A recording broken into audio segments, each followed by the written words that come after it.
2, 1. Hey, what's up mga bad boys?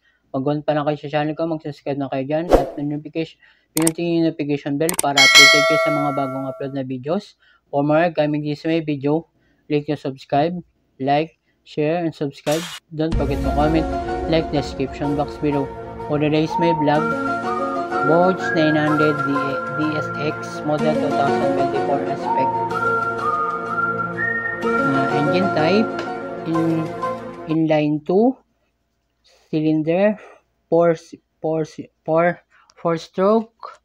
Engine displacement 895 cubic centimeter. Cooling system liquid cooled.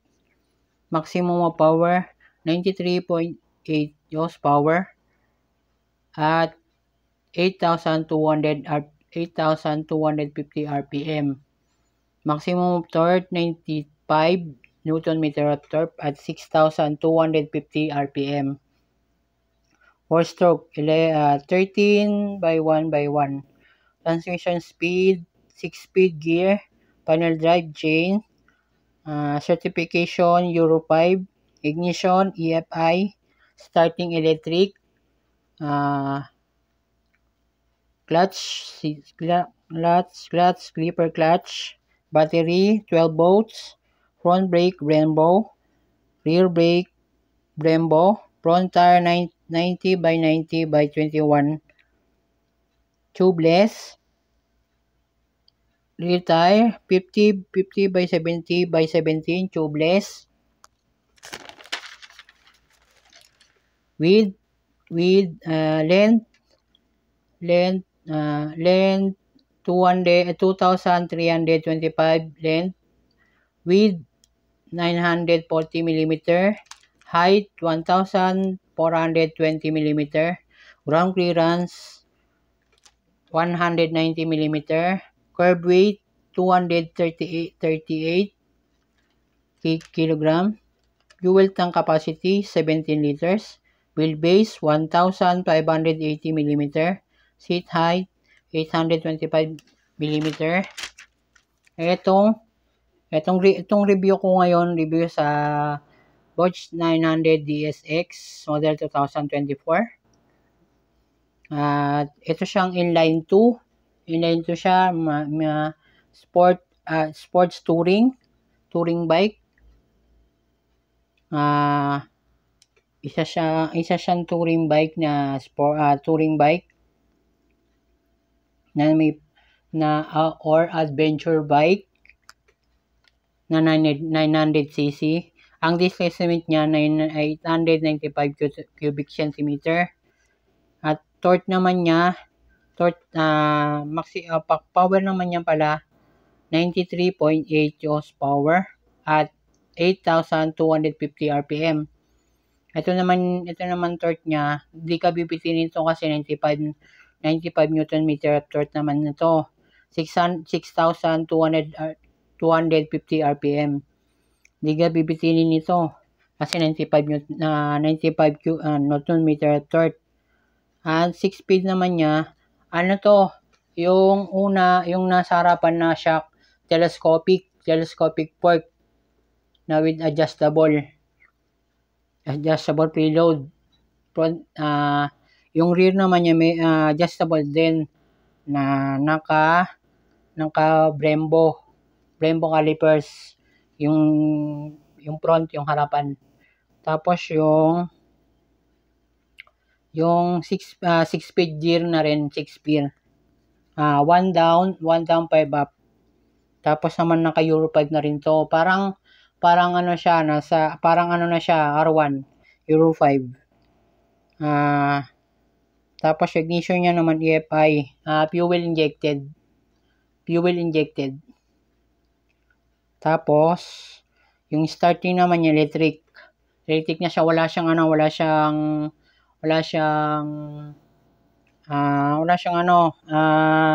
kickstart, wala siya.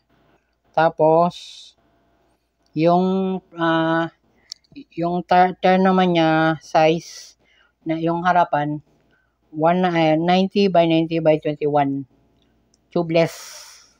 Ang ginamit nila Michelin Sports Max. Tapos yung rear naman niya 150 by 70 by 17. Tubeless din. Tapos yung bigat niya, itong ground clearance niya simula baba ay taas hanggang baba. Ang clearance niya ay 190 mm. So nasa 5'6", 5'7", 5'7" hanggang 6 footer. Abot nito. Hindi abot nito ng ano. Kung beginner big bag ka, hindi kaya mo to. Medyo tingkayad ka. O tiptoe. Tapos yung curb weight niya, bigat niya 238 kg. Tapos yung fuel capacity naman niya 17 liters. Medyo times 17. Times 17. Medyo malayo-layo na rin yung mapupuntahan mo. Tapos yung wheelbase naman niya, 1,550 mm. Tapos yung seat height naman niya, 825 mm. Ito, bago tong labas ni Abods to, 2024. Labas dito sa Pilipinas. Nasa Abods na siya. Abods, Caloocan. Sa 10 Avenue. Or sa Pampanga, meron din sa Abods din, meron din. Or sa Clark, meron din doon. SRP niya, 895,000 pesos.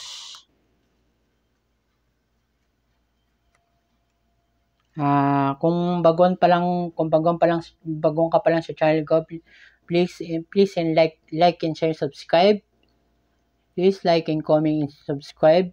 Notification bell for more updates, para upload my videos. And don't forget to like, comment this my description box. This comment down below. And this my video. Panoodin mo to hanggang simula hanggang dulo para maalam mo lahat ng mga detalye ng mga lahat ng sasabihin ko. Itong naman torque niya, sa power niya 93.8 horsepower. Tapos yung kilowatt naman niya 70 kilowatts. Tapos may 8,250 RPM. Yung pinaka ano niya. Nasa 8,000 RPM ang makukuha mo 93. Yung power niya, 93 horsepower. Itong torque na 95, nasa 6,000 RPM.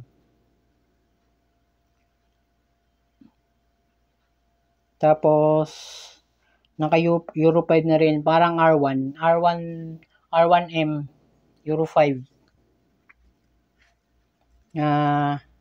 Kung lagi kang magagawi sa aking channel, please subscribe, like and share, subscribe, and comment down below. At pinutin niyo yung bell icon para lagi kang updated sa bagong upload na videos, o ma-inform ka sa bagong videos ko, para lagi ka ma-inform sa lagi kong mag-upload ng videos ko, para updated ka.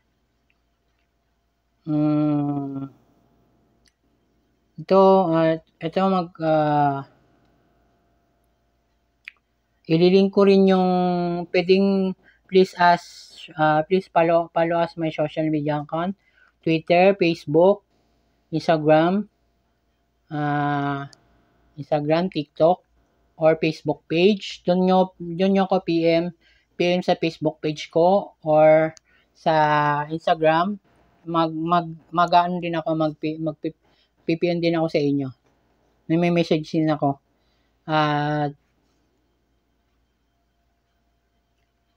Ito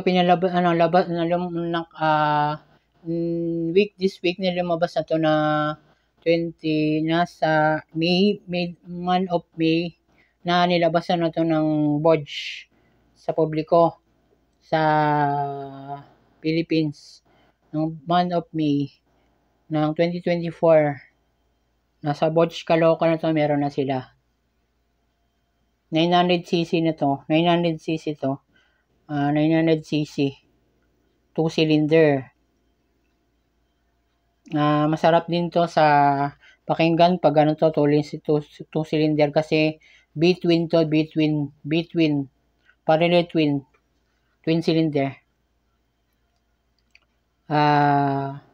Liquid cooled na rin to. Tapos yung caliper niya nakano na, Brembo caliper. Front and rear naka Brembo. Tapos yung disc naman niya semi-floating disc, front and rear. Tapos nakano na rin digital panel. TFT display. Marami siya, may cruise control, may auto blip, may quick shifter, may heat grips, at may gear indicator, fuel indicator,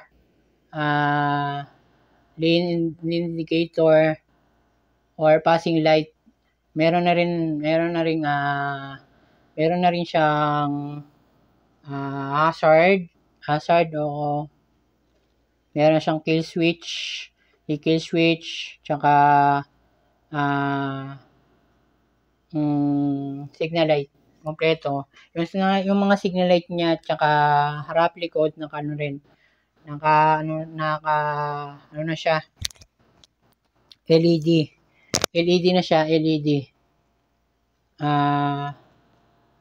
Dito magsha-shoutout naman tayo. Shoutout nga kay Read for Speed, shoutout kay Gemac Motovlog, shoutout nga kay Palubosang Motovlog, shoutout kay Rich Sweet Potato Motovlog, shoutout kay Noisy Potato Motovlog, shoutout kay Missy Teki Motovlog, shoutout kay Leo Motovlog, shoutout nga kay Motojane Motovlog, shoutout nga kay Boss Nads Abdul Motovlog, shoutout kay Rich for Speed, shoutout Motovlog, shoutout nga kay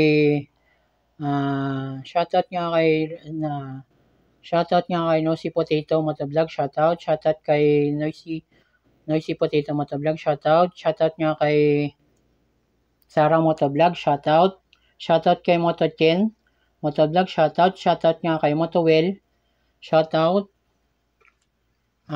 nga kay Meraki Motovlog, shoutout. Dito ko natatapusin ang aking vlog. Sana patabahin kayong tulungan niyo ako sa pangangat ng aking channel. Don't forget to like and share and comment and subscribe. Dito ko natatapusin ang aking vlog. See you on the next vlog. Thank you for watching this my vlog. And 5, 4, 3, 2, 1. Thank you for watching this my vlog. See you on the next vlog. Babush!